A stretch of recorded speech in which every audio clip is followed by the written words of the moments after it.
बच्चों, सुप्रभात।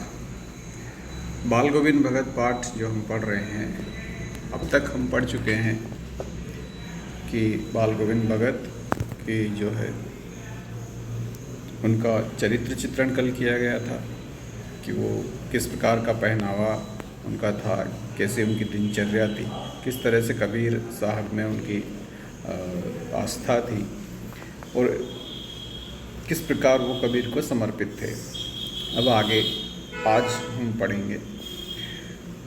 तो यहाँ पर एक कबीर के पद के बारे में कल हमने जिक्र किया था, उसको अभी और अच्छे से हम समझते हैं।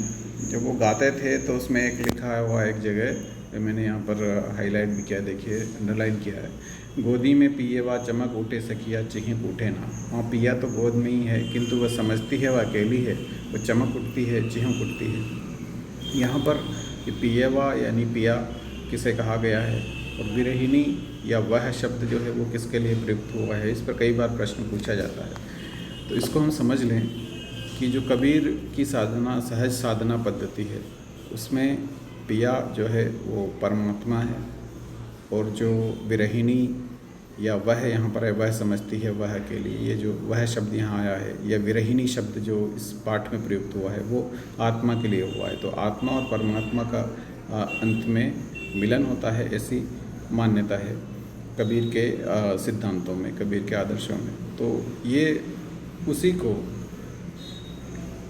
जो है यहाँ पर दर्शाया गया है कि वह समझती कि वह अकेली है, लेकिन वो पिया तो उसकी गोद में यानी परमात्मा हमारे अंदर ही है।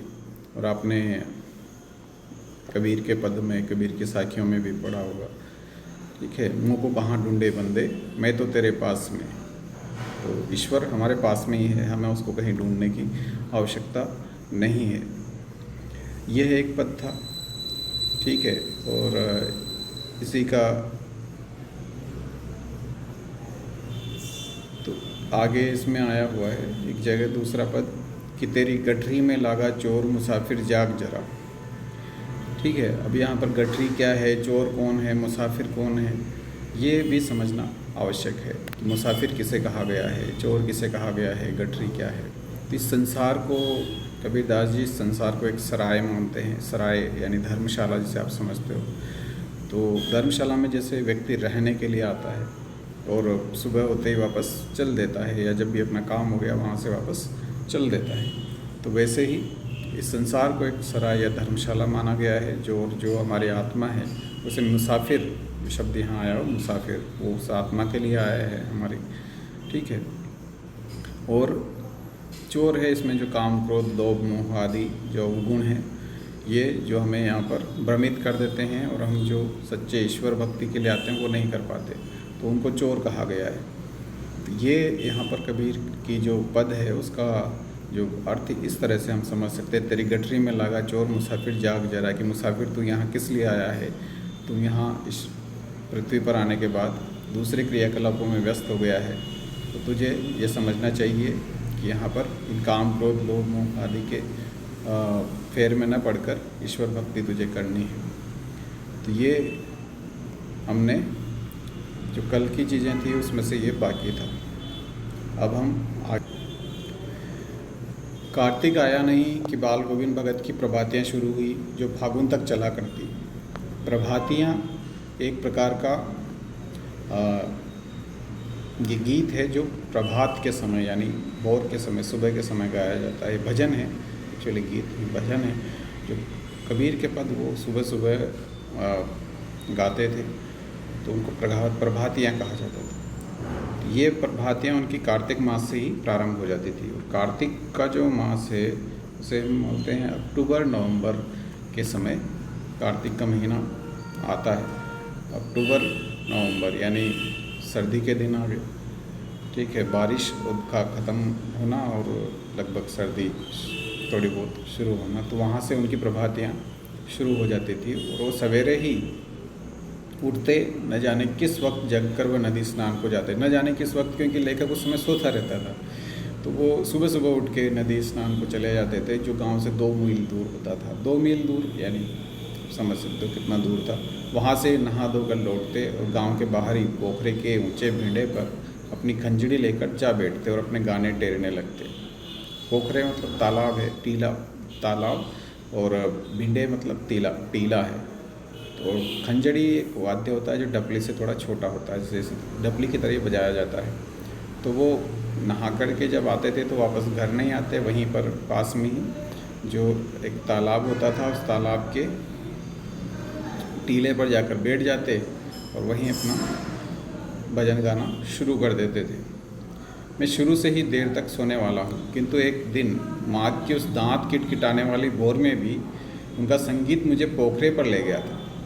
तो यहाँ कह रहे हैं कि लेखक जो है देर से सोने वाला है, यानी बहुत देर तक सोते रहते हैं, सुबह 7-8 बजे तक वो सोते रहते होंगे और उसके बाद उठते होंगे। किंतु लेकिन एक दिन वो जो है माघ मतलब जो है बिल्कुल ही बहुत ही ठंड पड़ती है उन दिनों। तो ये जो है जनवरी फरवरी के महीने को आप समझ लीजिए। तो उस कड़ाके की ठंड में दांत किटकिटाने वाली भोर में मतलब सुबह में उनका संगीत मुझे पोखरे पर ले गया था। वो इतना मधुर गा रहे थे, उनके संगीत में इतना जादू था कि ये देर तक सोने वाला लेखक भी उठ करके पोखरे तक गया था। अभी आसमान के तारों के दीपक बुझे नहीं थे, यानी तारे आसमान में टिमटिमा रहे थे। प्रभात सूर्योदय नहीं हुआ था। हाँ, पूरब में लोही लग गई थी, यानी पूरब में लोही मतलब लालिमा जो होती है, जो लाल रंग का पूरा आसमान हो जाता है सुबह सुबह, बहुत ही मनोरम मौसम हो जाता है, जिसको देखने के दर्शनीय माहौल हो जाता है, वो हो गया था। इसलिए हमें कहा जाता है कि हमें सुबह उठना चाहिए, क्योंकि सुबह का जो मौसम होता है वो वाकई दिल को, दिमाग को, सबको तरोताज़ा कर देने वाला होता है। तो पूरब में लोही लग गई थी और उसकी लालिमा को शुक्र तारा और बढ़ा रहा था। ठीक है, तो शुक्र तारा जो भोर का तारा जिसे कहा जाता है, शुक्र जो हमको सुबह सुबह दिखाई देता है। खेत बगीचा घर सब पर कुहासा छा रहा था। सारा वातावरण अजीब रहस्य से आवृत मालूम पड़ता था। ऐसा लगता था कि किसी प्रकृति ने कोई रहस्य सा वहाँ पर छुपा रखा है। सब तरफ कुहासा है, कोई रहस्यमय चीज़ छुपी हुई है वहाँ। उस रहस्यमय वातावरण में एक कुश की चटाई पर पूरब मुँह, काली कमली ओढ़े बाल गोविंद भगत अपनी खंजड़ी लिए बैठे थे। उनके मुंह से शब्दों का तांता लगा हुआ था। उनकी अंगुलियां खंजड़ी पर लगातार चल रही थी। गाते गाते इतने मस्त हो जाते, इतने सुरूर में आते, उत्तेजित हो उठते कि मालूम होता अब खड़े हो जाएंगे। कमली तो बार बार सिर से नीचे सरक जाती। मैं जाड़े से कपकपा रहा था, किंतु तारे की छाँव में भी उनके मस्तक के श्रम बिंदु जब तक चमक ही पड़ते। तो यहाँ लेखक उनकी तल्लीनता के बारे में बता रहा है कि वो जब अपने कार्य के प्रति, अपने कबीर साहब के प्रति इतने अगाध श्रद्धा रखते थे और अपने कर्तव्य में इतने मदमस्त हो जाते थे कि उनको दीन दुनिया की कुछ खबर ही नहीं रहती। वो सब कुछ उसी में मानो झोंक देना चाहते थे। गर्मियों में उनकी संध्या कितनी उमस भरी शाम को न शीतल करती। अपने घर के आंगन में आसन जमा बैठते। गांव के उनके कुछ प्रेमी भी जुड़ जाते। खंजड़ियों और करतालों की भरमार हो जाती। एक पद बाल गोविंद भगत कह जाते। उनकी प्रेमी मंडली उसे दोहराती, तिहराती। धीरे धीरे स्वर ऊंचा होने लगता, एक निश्चित ताल, एक निश्चित गति से। उस ताल स्वर के चढ़ाव के साथ श्रोताओं के मन भी ऊपर उठने लगते। धीरे धीरे मन तन पर हावी हो जाता। होते होते एक क्षण ऐसा आता कि बीच में खंजड़ी लिए बाल गोविंद भगत नाच रहे हैं और उनके साथ ही सबके तन और मन नृत्यशील हो उठे हैं। सारा आंगन नृत्य और संगीत से ओत-प्रोत है। तो ये जो समय लेखक ने बांधा है कि कितनी मतलब उनकी तल्लीनता होती थी, उनकी श्रद्धा होती थी, उनकी अपने कबीर साहब के प्रति, कि वो और उनकी मंडली इस माहौल में पूरे तत्परता के साथ, पूरी श्रद्धा के साथ उसमें भाग लेते थे और गाते गाते नाचने भी लग जाते थे। बाल गोविंद भगत की संगीत साधना का चरम उत्कर्ष उस दिन देखा गया जिस दिन उनका बेटा मरा। अब देखिए कि हम कहते हैं कि कथनी और करनी में एकता होनी चाहिए। हम लोग पढ़ते हैं या आत्मा, परमात्मा, इन सब के बारे में पढ़ते हैं। गीता में भी कहा गया है कि जो हमारे शरीर है वो नश्वर है, आत्मा अमर है। ये एक शरीर से दूसरे शरीर में उसी प्रकार जाती है जैसे हम वस्त्र बदलते हैं, भगवान कृष्ण गीता में कहते हैं, और वही कबीरदास जी भी कहते हैं। ये हम सब जानते हैं, लेकिन जब किसी की मृत्यु होती है तब हम क्या इस बात को याद रख पाते हैं? हम में से कई लोग उस समय विचलित हो जाते हैं, रोते हैं, बिलखते हैं, बहुत दुखी हो जाते हैं, कई तो अवसाद में आ जाते हैं। लेकिन यही कथनी और करनी की एकता का जो परीक्षा का समय होता है वो उसी समय होता है। यहाँ पर बाल गोविंद भगत को आप देखिए कि जब उनका बेटा मरा, इकलौता बेटा था और कुछ सुस्त और बोदा सा, सुस्त मतलब आलसी और बोदा सा मतलब थोड़ा सा कम समझ वाला था, किंतु इसी कारण बाल गोविंद भगत उसे और भी मानते। वो समझते कि ये ऐसे आदमियों पर ही ज़्यादा नज़र रखनी चाहिए, ज़्यादा प्यार करना चाहिए, क्योंकि ये निगरानी और मोहब्बत के ज़्यादा हकदार होते हैं। ये उनकी मान्यता थी कि ऐसे लोगों को हमें ज़्यादा मोहब्बत के साथ, ज़्यादा केयर के साथ देखभाल करनी चाहिए, क्योंकि उसकी उनको आवश्यकता अधिक है। बड़ी साध से उसकी शादी कराई, साध मतलब कामना से, इच्छा से उन्होंने उनकी शादी कराई उनके बेटे की। पतोहू बड़ी सुभग और सुशील मिली थी। सुभग यानी सौभाग्यशालिनी, सब भद्र जिसे कहते हैं। तो उनकी जो बहू थी बहुत ही सभ्य थी, सुशील थी, घर की पूरी प्रबंधिका बनकर भगत को बहुत कुछ दुनियादारी से निवृत्त कर दिया था उसने। तो जब वो उनकी बहू आई तो उन्होंने पूरे घर का कार्यभार संभाल लिया और को काफ़ी हद तक भगत को दुनियादारी से निवृत्त कर दिया। उनका बेटा बीमार है, इसकी खबर रखने के लोगों को कहाँ फुर्सत, कि तो मौत तो सब अपनी और सबका ध्यान खींच कर ही रहती है। तो जब बेटा बीमार है इसमें तो कोई किसी ने ध्यान नहीं दिया है, किसी को कौन खबर रखेगा कि भगत जी का बेटा बीमार है। लेकिन जब मौत होती है तो फिर तो सबका ध्यान चला ही जाता है, सब लोगों को वहाँ जाना पड़ता है और गम में खुशी में सब लोग आपस में भागीदारी करते हैं गाँव में। हमने सुना बाल गोविंद भगत का बेटा मर गया, कुतूहलवश उनके घर गया, लेखक भी घर गया जब उनका बेटा मर गया भगत जी का, तो देखकर दंग रह गया। दंग रह गया मतलब आश्चर्यचकित रह गया। बेटे को आंगन में एक चटाई पर लेटाकर एक सफ़ेद कपड़े से ढक रखा है। कुछ फूल तो हमेशा ही रोकते रहते, उन फूलों में से कुछ तोड़कर उस पर बिखरा दिए हैं। फूल और तुलसी दल भी, तुलसी दल मतलब तुलसी के पत्ते भी वहाँ पर उसके सिरहाने रख दिए। सिरहाने चिराग जला रखे, उसके सिरहाने जो शव लेटा हुआ था, शव को लिटाया हुआ था, उसके सिरहाने दीपक जला दिया था और उसके सामने ज़मीन पर ही आसन जमाए गीत गाए चले जा रहे हैं। कौन गीत गाए चले जा रहे हैं? भगत जी, बाल गोविंद भगत वहीं बैठ गए और आसन जमा के गीत गा रहे हैं। वहाँ पर बेटा मरा पड़ा है और उसी के सामने बैठ करके वो भगवान कबीरदास जी के पद गा रहे हैं। वही पुराना स्वर, वही पुरानी तल्लीनता। ऐसा नहीं कि गम में रो रो के गा रहे हों, दुखी हो रहे हैं। वही स्वर, वही तल्लीनता, मतलब पूरी तल्लीनता के साथ, पूरे मंत्रमुग्ध होकर के। घर में पतोहू रो रही है, जिसे गांव की स्त्रियाँ चुप कराने की कोशिश कर रही है। उनकी बहू रो रही थी, गांव की स्त्रियों से चुप कराने की कोशिश कर रही, किंतु बाल गोविंद भगत गाए जा रहे हैं। गाते गाते कभी कभी पतोहू के नज़दीक भी जाते और उसे रोने के बदले उत्सव मनाने को कहते। गाते गाते कभी कभी अपनी पतोहू के, बहू के पास जाते और उसको बोलते कि रोने का समय नहीं है, ये उत्सव मनाने का समय है। उत्सव मनाने का समय कैसे हुआ है?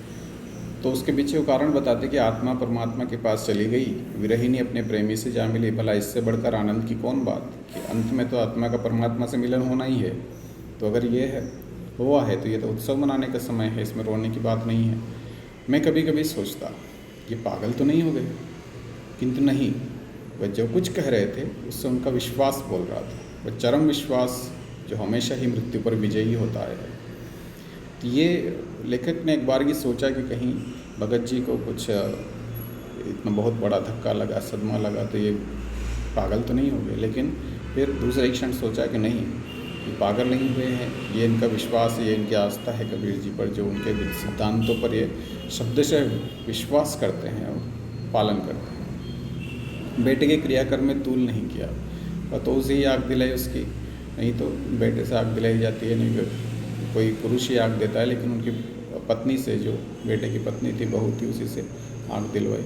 किंतु जो ही श्राद्ध की अवधि पूरी हुई, पतों के भाई को बुलाकर उसके साथ कर दिया और ये आदेश देते हुए कि इसकी दूसरी शादी कर देना। अब ये देखिए कि कितना मतलब समाज की जो मान्यताएं उस समय थी, विधवा पुनर्विवाह नहीं किया जाता था, विधवा को पुनः विवाह करने की इजाज़त नहीं थी। लेकिन उस समय भी उन्होंने इस सब चीज़ों को, इस प्रकार की सामाजिक आडंबरों को नहीं माना और बोला कि उनकी बहू का पुनर्विवाह करवाने के लिए कहा।